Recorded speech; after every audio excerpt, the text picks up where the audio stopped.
Здравейте на всички! Може би се очудвате, че виждате раница на земята, както и краката ми, но причината за това е, че днешното ревю, ако мога така да се изразя, или по-скоро това ще е видео, което ще е отговор на няколко въпроса, които получих в последно време. Ще бъде на тема раницата ми, която може да се нарече Rangeback, може да се нарече чантата, с която ходя да стрелям или както и да е.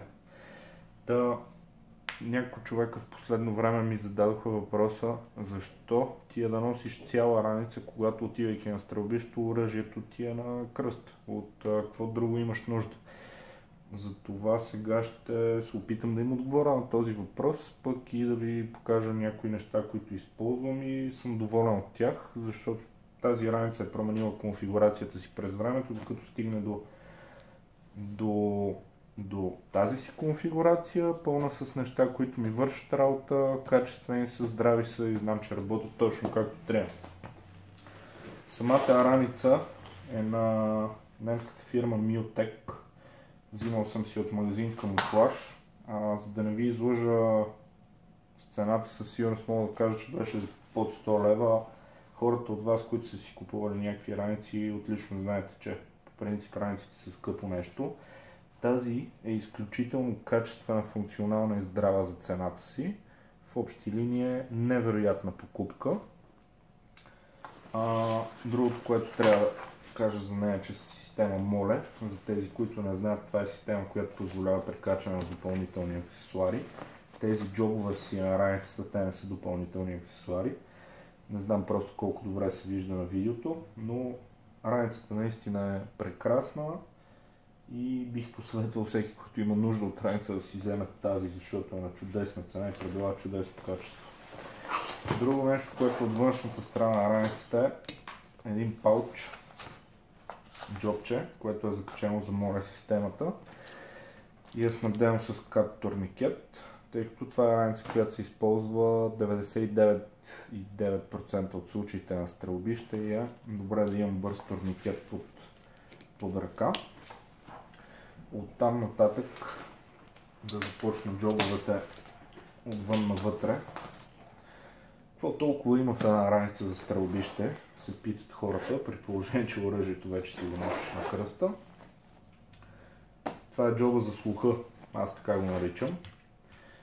Вътре има активни електронни антифони. Модел е Peltor SportTac.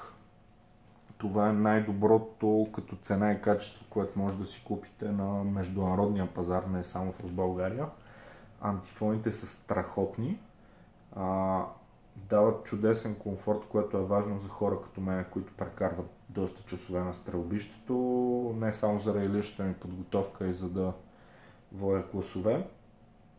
Работят с две батерии и начинът, по който работят е, че чрез тези микрофони чувате външния свят перфектно, което е супер и когато се стреля в група. В същото време при изстрел или някакъв друг много силен шум от такова естество, намалят пропускливостта на звука към говорителите вътре. Тоест вие чувате прекрасно и нормално света около себе си, но в същото време не е проблем някой да стреля до вас, това няма да навреди на слуха ви, тъй като те регулират звука автоматично.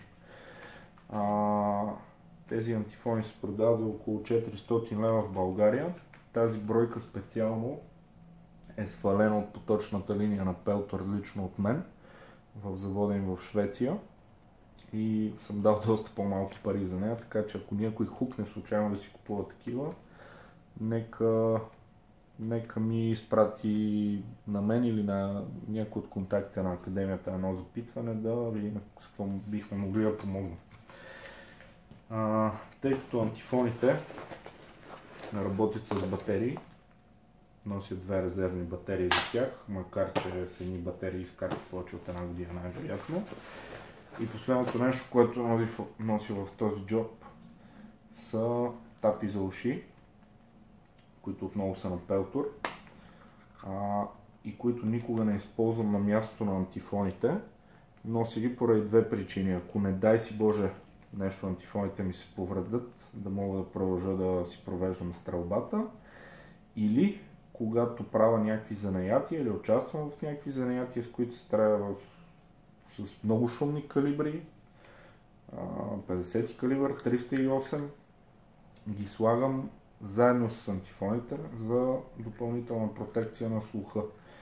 Тези от вас, които са посетили нашия клас в началото, знаят, че слуха е доста важно да се пази. Това е джоба на тема уши. В джоба на тема очи има два чифта предпазни очила. Едните са отново на Peltor, абсолютно кристални, с връзка за главата, за да не мога да ги загубя никъде.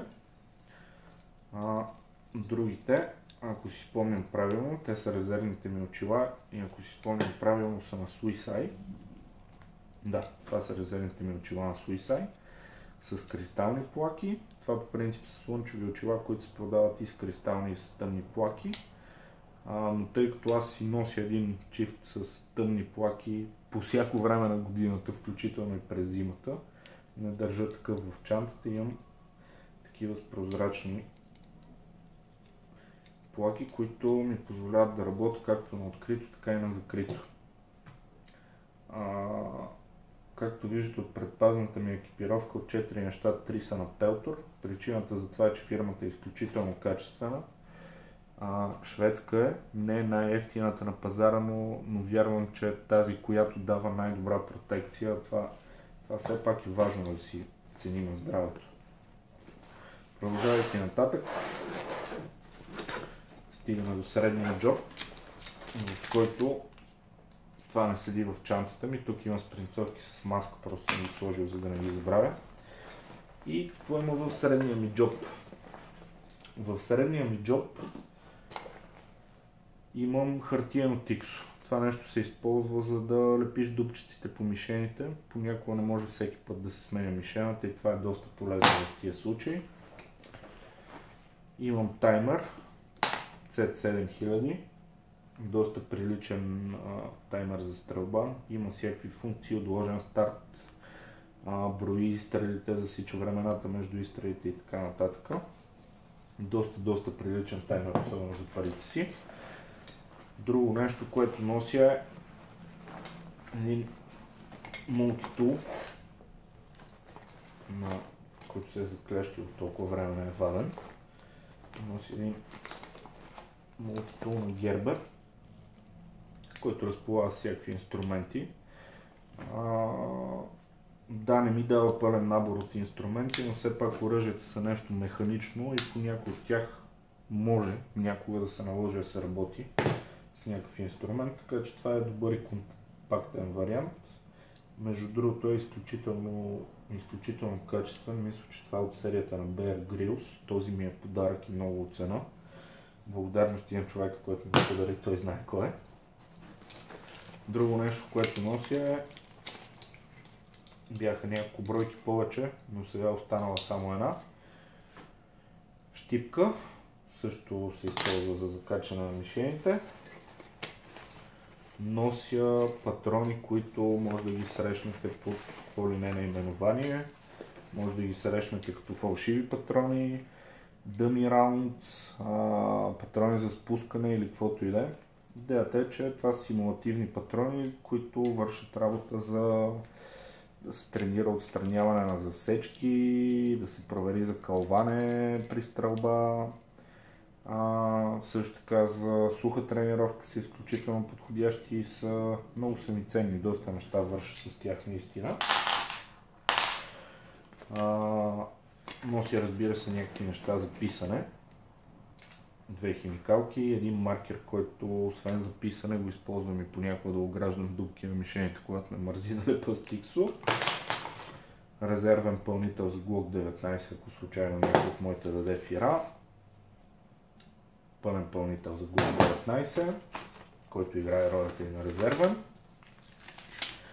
Тук нося лист хартия, който мога да го използвам, за да напиша нещо върху него и на него няма да ми показвам какво пише, тъй като това е методиката, която аз се тренирам и тя си е моя тайна. Толкова за средния джоб. Там нататък минаваме към големия джоб, в който нося палчове за 9 мм пълнителен глок, 2 броя.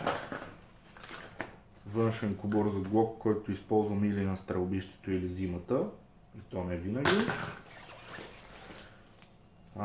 Осигурителният ми шнур също са и тук. Него го използвам или когато работя в група, или когато имам притеснение, че нещо може да се случи с оръжието ми от кръста.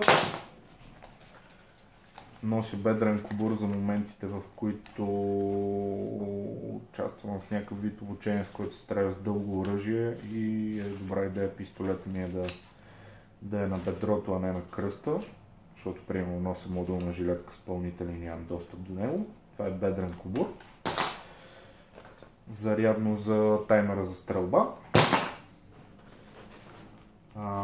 Тъй като това е едно от най-важните неща, ще го оставя за накрая.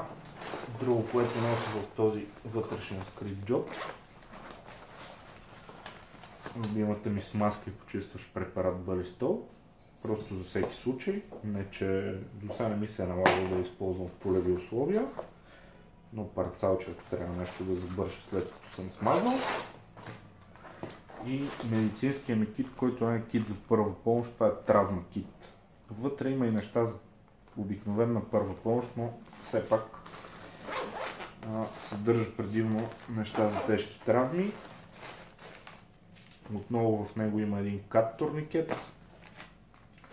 Surgispun. Това е желатинова гъла, която спира кръвотечение, ако има някаква рана в областта на торса, например, тъй като турникета работи само при крайници. Това е парамедик ножица за бързо отстраняване на дрехи или тъкани или каквото и да е.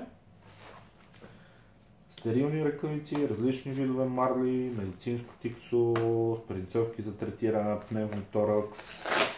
Най-важната част от аптечката, която област да не ви да е свършила, може би ще трябва да го зареда. Да. Както много от вас знаят, това е най-важният медикамент за една аптечка. Това е по повод какво нося в раницата, която заинтригува толкова много хора напоследък. Това е винаги с мен, когато съм на стрелбището и по-голямата част от нещата, с изключение на медицински кит, за щастие ги използвам почти при всяка стрелба, така че са важни да се сменя по всяко време. И ако имате някакви въпроси относно някакъв елемент на съдържанието, можете да ме ги зададете в коментарите под това видео, ще се радвам да им отговоря. От мен, чао!